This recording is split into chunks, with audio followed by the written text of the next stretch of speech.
Hi, everyone. Thanks so much for joining us. I'm seeing some new friends and some old friends through the live chat and through the video. So it's good to see everybody.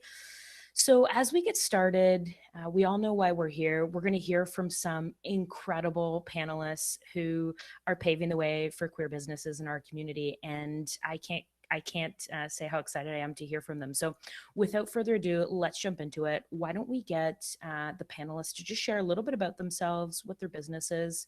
Why don't we start with Basil from the group? Hi there, my name is Basil Obermuller. I'm one of the co-founders at the No Label brand. We are a newer startup launching just a couple of weeks ago, but we're very, very happy to have had the opportunity to I'm very happy to have the opportunity to be here and take part in this. I've been in the e-commerce space for the last about 6 years. I've helped a lot of businesses through my work at Shopify, and the No Label brand is a is a really great idea that has turned into just really intense and fun reality, and it's been just interesting navigating things, and I can't wait to share my experiences with you. Awesome. Thanks, Basil. And so we'll go over to Brooke. Why don't you share a little bit about yourself, your background, and your business? We'd love to hear it. Sure, thank you. My name is Brooke. I'm the owner of Likely General, which is a store, gallery space, and community space in Roncesvalles in Toronto. What we do there is we try and uplift queer voices, marginalized folks, artists that need the space to do so. We've been doing this since 2013. I'm just so grateful to be included in this awesome panel, so thank you so much. Thank you, Brooke. And we'll head over to Jaleesa. Let's hear a little bit about you and the awesome work that you guys are doing. Great, thanks. So I'm Jaleesa Luces Mendez. I'm the founder of Tony Marlowe Clothing. And so basically we make undergarments for folks who redefine gender norms. That includes, period boxers, packer boxers, for people who are assigned female at birth. And we donate $1 of every product sold to suicide prevention. And we've been doing this 5 years now. So. Amazing. Thank you for sharing. And last but not least, hailing over from the 519 or 519 Community Center, Corinne, let us know a little bit about what you're doing over there and all the good work happening at the 519. For sure. Thanks so much for having me, folks. My name is Corinne Stickets. I'm the manager of community engagement at the 519. I've been there for about 4.5 years now at this point. 519's been at it for 40 years, 45 years now. Your local LGBTQ2S community center right now really focused on meeting the essential needs of our communities through food programming, virtual supports as well. We also do run a few number of social enterprises, so I'll be talking about that as well today. I'm happy to be here. Amazing. Thank you so much. All right. So we'll jump in to some of the questions. And before we do, we want to have this be as engaging as possible for you to be able to engage with the panelists and myself. So please, in the chat, you'll see it on the right-hand side of your screen. Feel free to live chat any questions as they come to mind, and we'll try to incorporate them into the conversation as we go through for the next 45 minutes. And at the end, we'll also save time for any live chat questions that don't get addressed, and we're happy to answer them at that time. So let's jump into the content, guys. So take us back. This question specifically is pointed at Basil, and then we'll open it up to the broader group. But take us back to what motivated you to start your business initially. You're a fellow Shopify. We both work at Shopify together. We know you've got a good day job. What really drove you to start this business? What motivated you? Frustration, I would say, is the thing that motivated me to really get started here. I got tired of not seeing myself and people that I felt like were on a similar journey to me represented in the mainstream of advertising for accessories. I started expressing myself a lot more in the way that I dressed over the last year and a bit. Started wearing nail polish, a lot more accessories, and I found the shopping experience just incredibly uncomfortable. And I really wanted to create an experience that catered to someone like me who didn't necessarily care much for the gender norms that are there, and just really wanted to find really cool things that just made them feel happy and wanted them to celebrate life. I wanted to inspire people, and to be inspired by new people and share a lot of those stories that we never get a chance to tell. So that's where this all started. Amazing. And I'll add to that before we open it up, but what keeps you going now? Has your mission changed? I know you're a fairly young business. Has anything changed for you, especially what's happening in the world today? Um, our mission remains the same. We've had to adapt to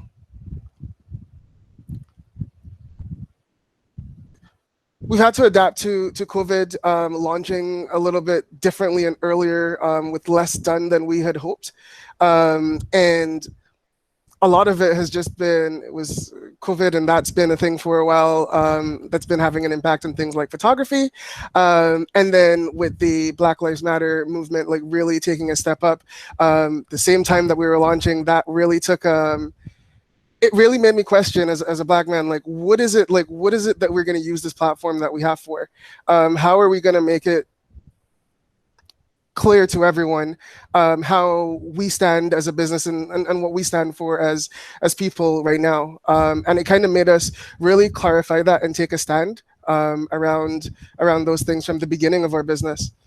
Amazing. That's Yeah. really powerful message, and I appreciate you sharing it with us. And so I'll shoot the same question over to Brooke.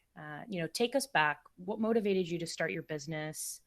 It's been quite some time. You're quite seasoned at it, as we'd say. Walk us a little bit through about how that happened.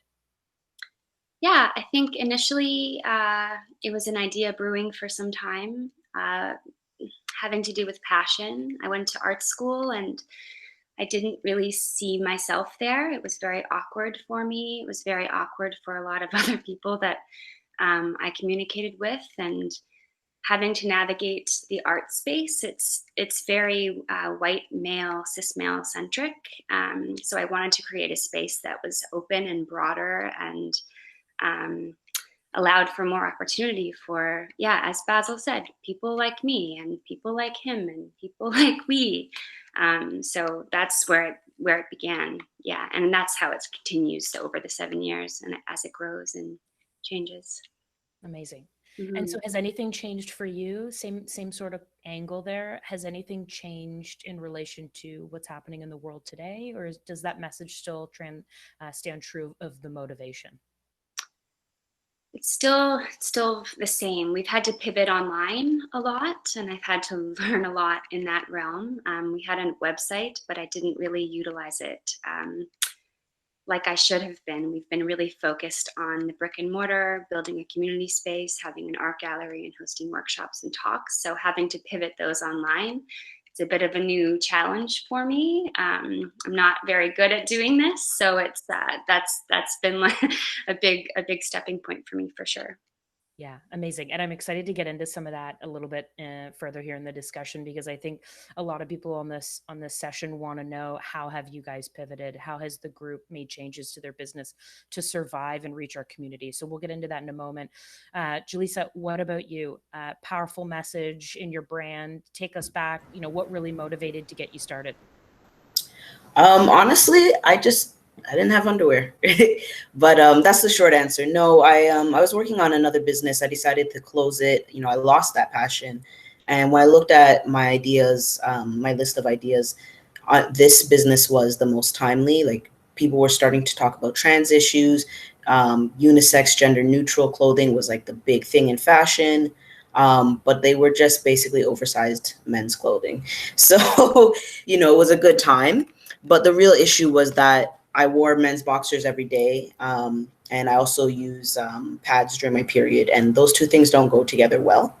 And even when it's just an average day, men's boxers aren't suited for, the bodies of people who are assigned female at birth. We got hips, we got thighs, so I was getting front wedgies, back wedgies, all types of discomfort, but it was still what felt most physically comfortable and I guess like mentally comfortable to wear. and I knew other people, felt the same way. And so I put out a survey that got confirmed that people would be interested in, buying something that solved those problems. And it's really just been kind of just kept going from there. Amazing. That is so awesome. All of your stories are just incredible. And I just keep hearing the same theme of I didn't see myself, or, I wanted to make something for people like me. And that's so powerful when you're starting a business. So I hope that resonates with some people on the call. And let's go over to Corinne. Walk us through a little bit about, what motivated you to get started as manager of community engagements at the 519, and, what keeps you going? For sure. I mean, I took a bit of an interesting path into the 519. I always like to say it's the longest 6-month contract I've ever had. Starting in a different role that wasn't necessarily primarily focused on LGBTQ2S issues. And I never, when I was thinking of my career, thought that I'd end up kind of focusing my identity and my work kind of in the same space. Like my background is as a social worker, but I was much more involved in the labor movement, trade union rights, that type of more political advocacy.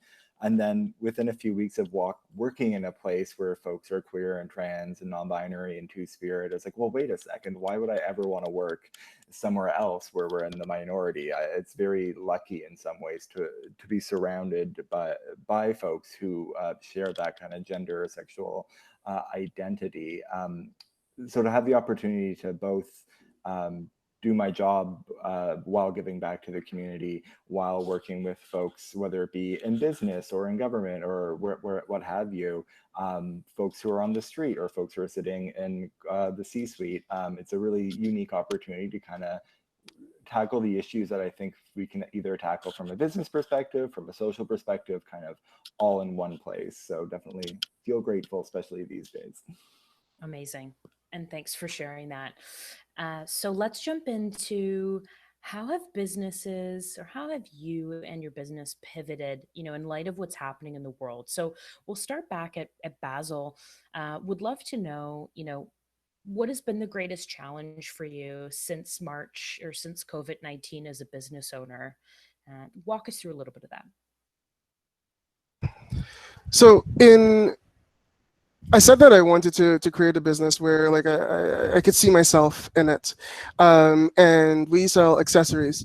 And one thing I love about my friends, my co-founders, is that we take the jewelry that we have, we take whatever we have, and we wear them in ways that just make us feel the most comfortable, in ways that celebrate our bodies.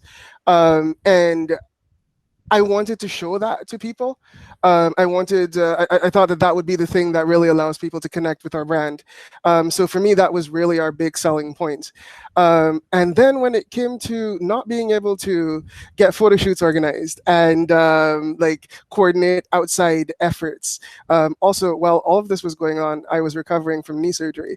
So also like trying to figure that side of things out, and it really got me and got us thinking about, like what's it that's really going to allow us to connect with our audience here.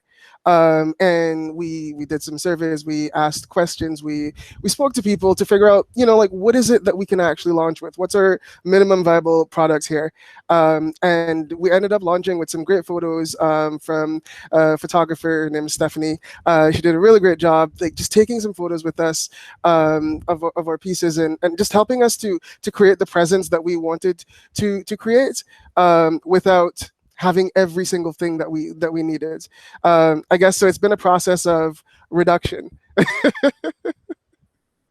Interesting. So being a little Yeah. bit more prescriptive on, what you put up, you're a bit time constraint, but feeling good Mhm. about the end result of what was delivered. Absolutely. Amazing. Amazing. And so I'll gear this over. Brooke, you called out you were brick and mortar initially, sort of fumbling your way through tech, to kind of adapt. So walk us through a little bit about what are some of the greatest challenges since March for you, and how have you guys pivoted the business? Yeah, I think having a brick and mortar space has been very challenging, and we all know this. We walked down the street and we saw all the closures, and having to still pay for that space, overhead space, extremely difficult with no income coming in. So we really focused hard. I have 2 other employees. We're all friends and we communicate equally, and we shared skills and focused hard on building the website and making sure that we could put the art gallery online and try to move our workshops online. But we're still in the process of doing it. It's very time consuming, and I'm still in the process of paying the bills from 2 months ago. So it's all of that has been a big challenge for me. But I think the lighter part of it is that community has really come through for us in a big way and has really supported us and motivated us to keep going. So that's been I'm very grateful for that. That's amazing to hear. That's really awesome. So we do have a question in the live chat, which I'll grab in a moment. But Jaleesa, would love to hear from you. I'm making an assumption, but it seems like your business is online first. Has anything changed for you? You know, have you seen spike in traffic? How are you capturing new customers? What's changed since March? Yeah, so although we are, online first, people generally want to buy their underwear. They want to feel the product and make sure the size is right. And especially because we have an innovative underwear, people are like, I don't understand. Like, how do I put my pad in my boxers? And even though you explain it, some people they need to feel it and see it to get it. And so that has always been part of our business model, was to be out at events and markets and with the people first. So they get that, brand experience. They can understand the product firsthand and then retain them online.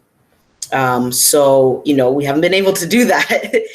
So it's been hard in that sense. And funny thing, I find vending is beautiful and it's fun, but it's also exhausting. And I never thought I would miss it, but I'm like, damn, like it's been like 5 months. I haven't been around the people, so that's been hard. But in terms of how that's translated to the business, we did see a spike. It's been really good online. So I guess people are home, so they're just able to actually shop online. Two, you're home and you're working. You want to be comfortable now, so you're now you're validating the excuse to buy something that sometimes other people would say was a bit out of their price range. We've added Sezzle, which is an app, so that you can purchase products interest free in installments. So you can just pay like $8 a month to get your underwear for like every 2 weeks. You'd pay that. I would say that's what's happened. And challenges, I would say, again, would be like in sizing, so there's been a lot more customer service. We have to really talk to people online a lot more and just really reassure them and make sure we're getting the right things out, and stuff like that. And we had a really big event that we were planning for Trans Day of Visibility. And that had to be, we decided initially to postpone it. And when COVID happened and everything shut down, we were like, you know what? Let's take this opportunity to do it online, because people will actually be there and we would be able to afford to do everything because, we don't have to pay for space. And it actually turned out to be really beautiful. We had, I don't want to say all the names because I'll probably get it wrong, but we had like really high end, artists, performers, poets, and things like that come through. And in between each performance, we were able to do a bit of Q&A. So people could learn about trans experiences as well as how they can be better allies and things like that. And the community also donated through PayPal to the performers, and it really helped them out because this was just when CERB either didn't launch yet or was about to, and it was still confusing. So, it really helped other people get through, a really difficult time. And I think I said a lot there, but I hope that answers the question. And I'll definitely share the space with others at this point. That is a beautiful thing to hear. So Mateo in the live chat does have a question for the group, and the question really actually it's a great segue. How are your cultural partnerships, so designers, performers, artists, inspiring your brand and its development, especially during the pivot to an online centered environment? So any one of the three of you, Brooke, Basil, Jaleesa, anyone there, feel free to chime in, but great question. Not all at once. I'll take it from a bit of a different angle as folks collect their thoughts. Right. I'll buy you folks some time. I think for us, one of the big things that kind of to Jalis's point is that the importance of the cultural sector to LGBTQ2S communities really can't be overstated. And I know for us, when we do programming, whether it's hiring workshop facilitators, hiring artists or drag queens or queens or drag in betweens, for even if it's a drop-in program for older adults, that being able to kind of continue on these connections between artists and community and business and stuff is definitely very difficult, but super important, because I think while we all are definitely kind of struggling in the moment we're in today, the last thing I'd hate to see is that if in 6 months that folks have had to kind of give up their passion, give up their talent in order to find a different way to pay the bills. So I guess I'm just interested and hopeful to hear what the other panelists have to say in terms of maintaining those relationships, because I definitely think they're essential. Yeah, no, that's a really great point, Corinne. Anything to add there from the remaining panelists? And it's okay if you don't. So the No Level brand, we partnered with an artist for our launch, and we wanted to partner with someone queer and connected to us, and really just find ways to connect them with our audience. So as we figure out our business and we figure out like how we are, I guess, serving our customers, like we also want to figure out like how can we help them connect to the artists that we're working with as well, and how do we give them as much exposure and share their work as much as possible. So I guess it's forcing us to think about new ways to do things. Yeah, no, that's really interesting. That's a great point. So Corinne, we'll go over to you. You know, tell us a little bit about what the challenges or opportunities have been in bringing the 519 programs online. Sure, definitely more challenges than opportunities in some ways. I mean, we're a physical space, and we really believe in that. And in many ways, we see kind of our entire purpose of being is to bring people together in person, right? Whether that's to celebrate, to learn, to mourn, to organize, to advocate, to learn. Um, so it's a huge change. I mean, starting in March, we did not have any of our files on the cloud. Nobody worked from home full time. We all kind of jerry-rigged our own systems to be able to do that. We have a staff of about 70 people. So if you're an early childhood educator who does in-person programming with little ones all day, and you've been doing that for 20 years, figure what is Zoom to, for a lot of our staff. It's a completely different mind space. So definitely a bit of a logistical nightmare on that side. We're getting there. But also on the other side too, right? Like access to tech is also an equity issue. And it's not an issue that can just be solved by giving people free tablets, because it's much more complicated than that for people, whether it's paying for internet access, having a safe space to access the internet. So one of the programs I oversee is our trans youth mentorship program, which is supposed to help trans youth kind of build up entrepreneurial skills or educational skills. And when kind of trying to figure out what that could look like online, we realized that a lot of these kids aren't out to their parents as trans, so we couldn't in good conscience run online programming, because that could very well put them in danger.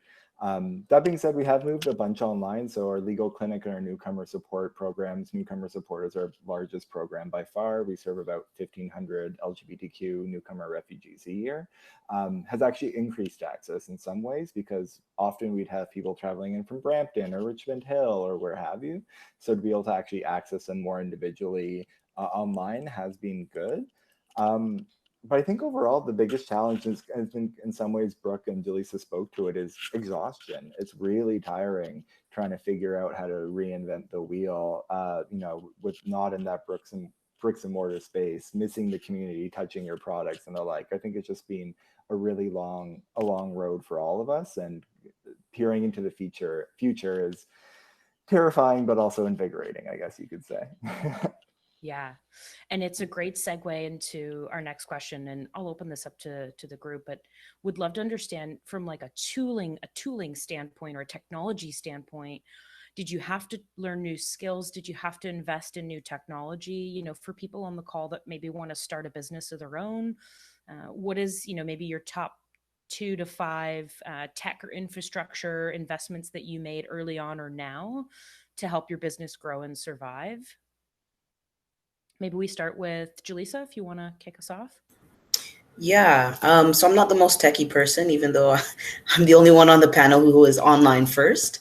Um, so, the things I had to end up learning were like video production, like just even like my social media. I have someone amazing who, manages that because I'm not that person.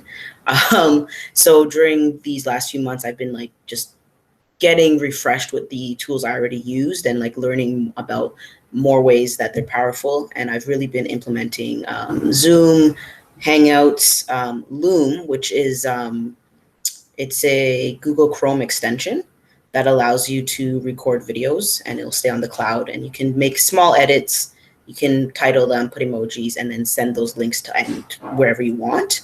And you can also like see if there's been comments, views, whatever. So that's really helpful if you need to get some kind of demonstration across to many people and the different timelines and whatever. Honestly, it's not exactly tech, but there's a tech aspect. UPS is one of our delivery providers, and being able to have them pick up our packages at my door instead of me having to figure out how to get out to somewhere that's open and scheduling all that online.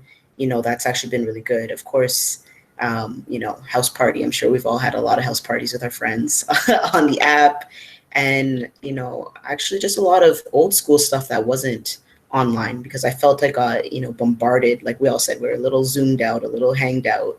That didn't sound right. Forgive me.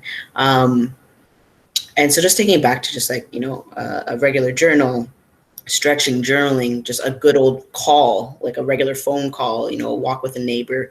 Those were kind of the two aspects I used to kind of stay sane during this time. Awesome. No, that's great. I think we're all doing a lot of that, walking around, going outside more than we probably usually would. I'm sure it's a very positive thing. What about you, Brooke? How have you guys either adapted to new tools, learn new skills? It sounds like you might have had to do quite a bit of that. Yeah, yeah. I'm like Jaleesa, I'm pretty old school in that, when we got a shipment or we got an order online, I would go to the post office myself with it. And yeah, I had to learn a bunch of new processes. We weren't that, we didn't have a big online presence in terms of the website, but we had a pretty good presence through Instagram, which has been very good to us. But again, I manage that all myself. And I think the overwhelming flood of communication with others. So Instagram DMs, all of the emails, keeping everyone up to date with how you're pivoting, what you're doing with your business, how you can meet expectations that are changing constantly in terms of people ordering things and customers, but also the artists that you're working with and the programs that you've already set up. We had a year's worth of gallery programs already set up, and I was very, very excited about the diversity this year. And it's just like pains me to have to reel that back a little bit and put it online because so many of the pieces are 3D and tactile, and you need to be a witness to them in person. And so we're trying to. My partner's brother is teaching us how to do 360 virtual tours, which is just beyond me. But I'm adapting and I'm opening and I'm welcoming all the change because it's been good for me as a learning tool, and it's been good for the community as a connection tool as well. So yeah, lots of stuff. Yeah, that sounds very cool. So 3D Yeah.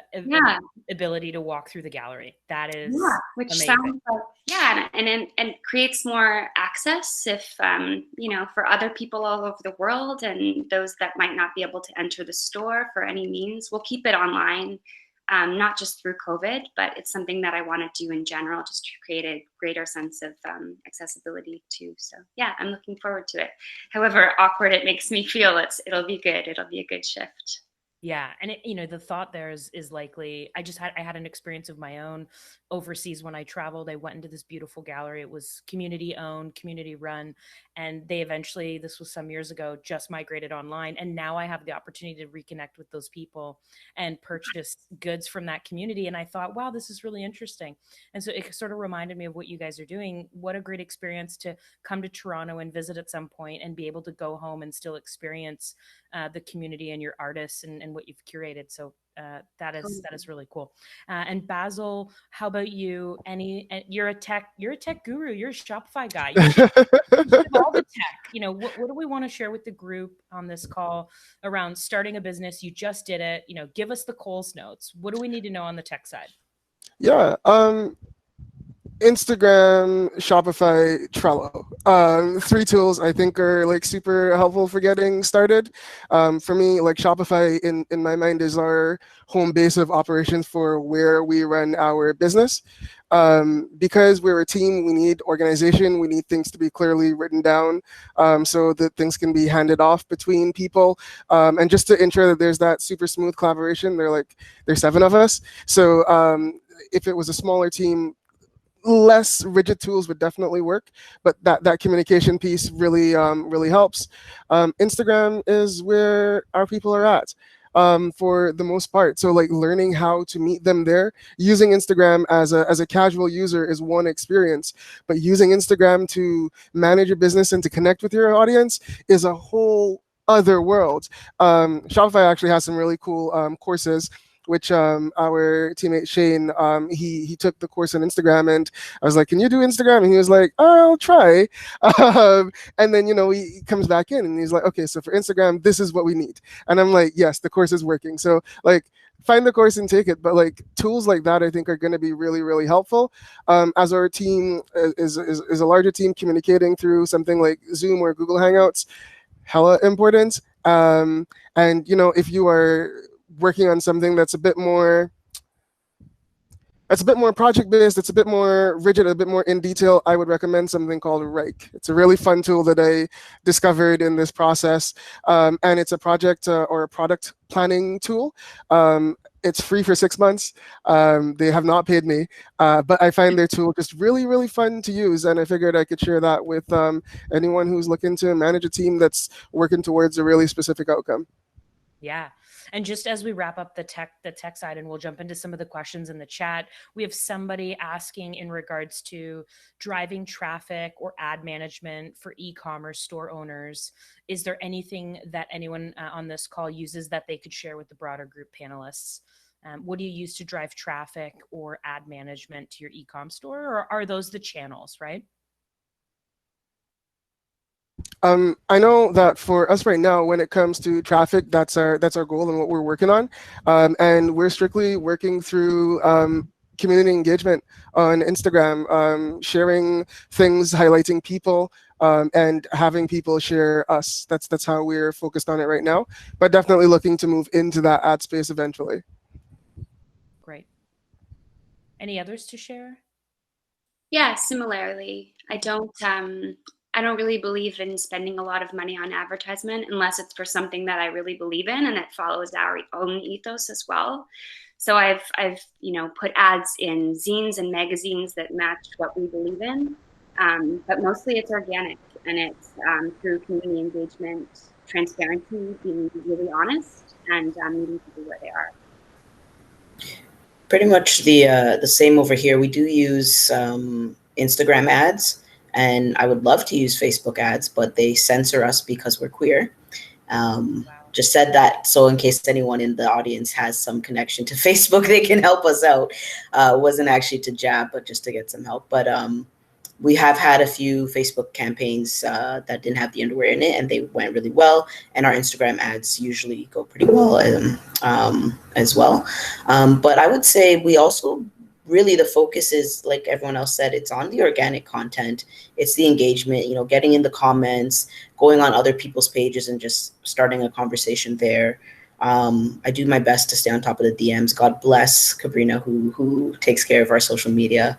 And things like this, honestly, it's when you can do any chance you can take to talk on any platform that is not yours, you'll see the reach a lot. It'll go a lot further, and because you're getting a bunch more micro influencers from that, right? Who would have never otherwise come across your Instagram page. So I would say that would be my advice: is just take every chance you can to collaborate with other people and just get in front of different audiences. Awesome. Great advice. And it sounds like community engagement is at the forefront of, what all of you are doing. And that's how you're driving awareness and traffic and business. And so that's fantastic to hear. So we'll jump into another question, and then we'll go back into some of the chat questions as well. But would love to take a different lens. So the lens is, how has activism or protest intersected with your business or what you're doing in 2020? And I'd love to start with Corinne on this one. Very powerful topic. You guys at the 519 are doing a lot of good work. How has what's happening in the world right now as far as activism and protests intersected with what's happening? For sure. Oh, it's a big question. I mean, we pride ourselves on being an activist organization at the forefront of the fights that we can be at the forefront of. I think there's kind of two different pieces to it for me. The first is that just because one public health crisis has started doesn't mean that other ones just stopped.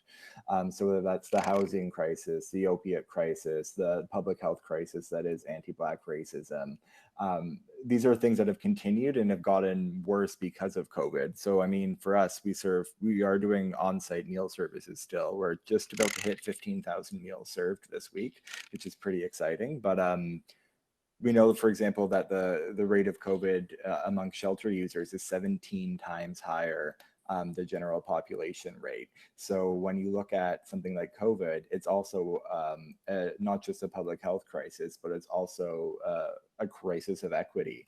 When you look at personal care workers, or mostly women of color. But it's tough when you kind of, a lot of the normal tools you have in the toolbox aren't able to be used right now. I mean, kind of, I think for a lot of folks, their first response to these things is to hit the street and get out there and protest, which is really difficult to do right now. Although thank God it is still happening. But for me, I think it's looking at kind of how all these issues are intersecting, whether it be Black Lives Matter and policing or health and housing. Within the LGBTQ2S community, and holding on to some hope that, sometimes it's through these terrible crises that some real fundamental change can happen. So I think for us, it's really looking at how do we make sure that we don't miss the opportunity to make those huge changes that I think we all know that we need to see. And it's been really heartening, I think, compared to even a few years ago with Pride and Black Lives Matter. The response from the LGBTQ2S community and the business community, trust me, is very different than it was a few years ago. I mean, speaking of Facebook, we've done a few sponsored campaigns on there and stopped because the level of hate we would get in the comment section on the sponsored posts just made it not worth it. So hopefully people have had some time to reflect over the past few months around kind of their own privilege, their own location, the really huge issues we're facing in society. Yeah, that is a very, very interesting call out, Corinne, around the response to the Black Lives Matter movement. And it's such a powerful thing. And, I march in the parade every year with my wife, and 3 years ago, the response was not great from the community. And to see this shift and this lens to something that is so important has been really wonderful. So thank you for all that you guys are doing at the 519, and to the broader panelist group, Brooke, Jaleesa, and Basil. How has the activism and protests intersected with how you guys are operating, or has it?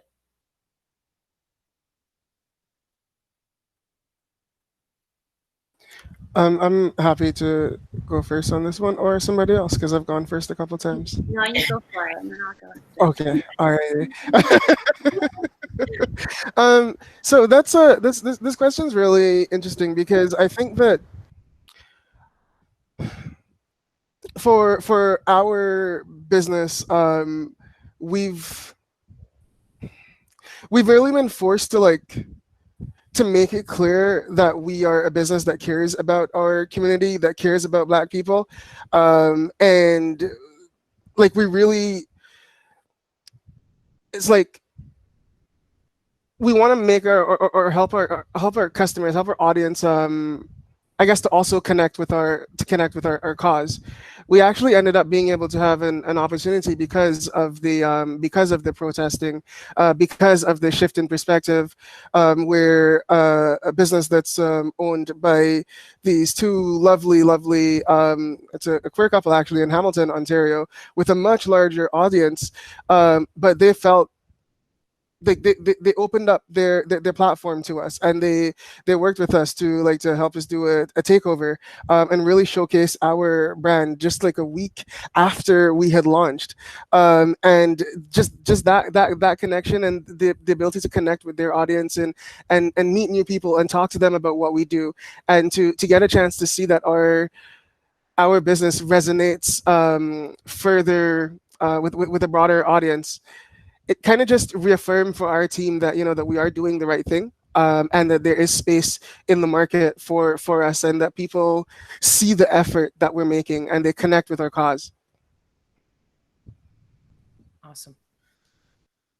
Brooke, did you want to chime in, or Jaleesa? Yep. Yeah, I was just getting, like I said, I'm not the techie person. I couldn't get my mute working there. But yeah, I mean, I would say the overall effect really has just been that, like, I mean, I'm Black every day, and our brand is, I didn't intend to do it. It just so happened that the brand itself is a form of activism. And we are still in the middle of a pandemic. So, balancing all of that, plus still showing up for the Black community and for our Black queer community and all the trans lives that have been taken in the last little while.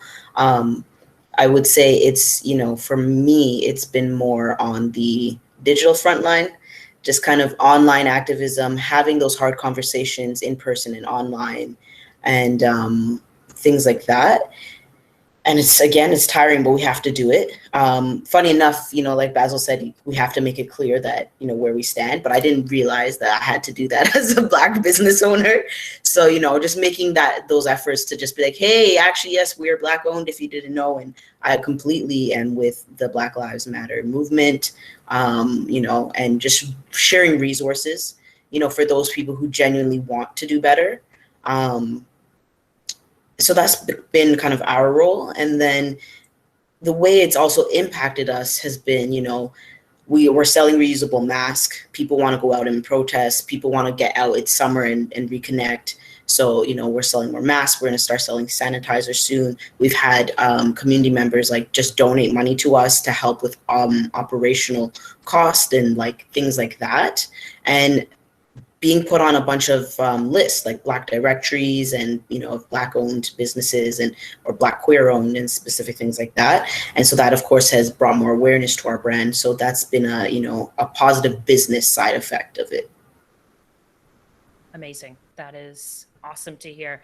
And interesting, you don't realize sometimes as a business owner that you just think that because you are who you are, that's you making a stance or a statement. And sometimes it does require us to say the words and to be vocal. And so that's a really great takeaway for everyone. Brooke, how about yourself? Yeah, I think being a white woman, I understand my privilege. I understand the platform that our Instagram has, and yeah, utilizing that within that privilege. Yes, I'm a queer woman, but there's other things that come into play, and making sure that it's just been very interesting. If I do use the platform, and I use it quite often, and we have since 2013, to share things, to educate others, to other white folks. The DMs that I get are, I'm the one that's answering them and managing them and making sure that people are informed. And some of the questions come in and people aren't informed and they're pushing back. And it's my responsibility to help them understand how they can do better and how we can work together. I've always been this kind of person, but now I feel really fired up in a way that is needed and essential, especially if we continue throughout this COVID time. I'm gonna put all my eggs in one basket. We have a donation budget that we've had since 2013 as well. that we try and distribute equally throughout different organizations in Toronto. But I understand now it's very essential and important to be donating a percentage of that at all times to uplift BIPOC organizations and voices. So we're doing that and changing in those ways. And yeah, I just think communication is essential, and making our voices as loud as possible is also essential. Yes, I wholeheartedly second that. So we're 7, 8 minutes up on time. I want to make sure we get to the last few questions. So we're going to do a bit of a lightning round. Are you ready, panelists? All right. So if you had to give one piece of advice, very succinctly, very beautifully, to anyone on this call that wants to start their own business and engage with our community, what would that piece of advice be? Julissa, you're up. Strive for progress, not perfection. Okay, beautifully said. Basil. Write it down. Write down everything that you do. Write down your ideas. Just write it all down. Awesome. Corinne. Don't think that you have to do it by yourself, that there is a community around you who wants to see you succeed. Awesome. Brooke. Yeah, similarly, community is not competition, and people before profit always. Awesome. That is very cool. Okay, let's jump into the chat. We're going to jump through a couple of these questions. And to kick it off, the question from RC is Q for Basil, Brooke, and Julissa. Are you working on a human scale, or have you scaled up your businesses? And how has it looked to make sure you are paid a salary that enables you to thrive? Great question. Basil, you unmuted first. Go. Yeah, human business. We're what salary right now? We're not there yet. Check me in like 6 months. Okay, that's very fair. Julissa, how about yourself? Similarly, our revenue goes up and down, but I've been at a place for a while now where it's been very important that we pay people as much as we can. The community was there for us when we started with a lot of, freebies and barter. And so now we have a little bit. I'm always pushing like the little bit of coins we have, like, please take our money, take the e-transfer. So Amazing. How about you, Brooke? Yeah, we're anywhere from a 1 to 3 person operation at any given time. So yeah, it's very human, and it always has been. And I don't really pay myself. I always pay my employees or the artists that we support first. So yeah, salary has never really been into play. We all make the exact same amount of money, my employees and I. So yeah, maybe that'll change in the future, but that's not really my prerogative right now. Awesome. Well said. And so, Corinne, we'll start with you on this question. What tips do you have or practices have you adapted to prioritize self-care and work-life balance while working from home? This is a very loaded question for everybody on the call. Yeah, I'm pretty good at the work-life balance piece. I'm notoriously bad at the self-care piece.